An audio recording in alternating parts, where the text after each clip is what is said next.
वादग्रस्त पोस्ट प्रकरणाला बुधवारी सावंतवाडीत वेगळं वळण लागलं असून शेकडोंच्या संख्येनं हिंदू धर्मीय एकवटले आहेत।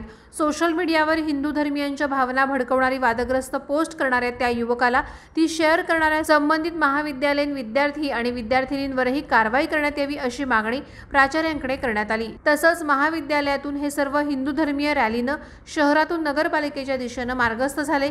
यावेळी हिंदू धर्मीय मोठ्या संख्येनं उपस्थित होते। यात महिलांचाही मोठा सहभाग होता।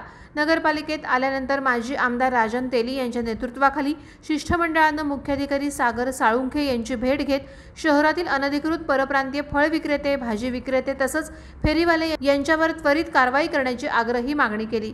ही कारवाई करताना स्थानिकांना कोणताही त्रास होऊ नये याची काळजी घ्या असंही यावेळी माजी नगराध्यक्ष संजू परब यांनी सुचवलं। अनधिकृत फेरीवाल्यांची यापूर्वी यादी तयार करण्यात आली आहे, या यादीप्रमाणे करा अशी मागणी यावेळी संजू परब यांनी केली।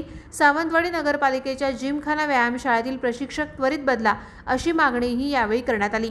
यावेळी नगरपालिका आवारात हिंदू धर्मियांकडून जोरदार घोषणाबाजी करण्यात येत होती। यानंतर हा मोर्चा सावंतवाडी पोलीस ठाण्याकडे वळला, तिथेही पोलिसांना निवेदन सादर करण्यात आलं।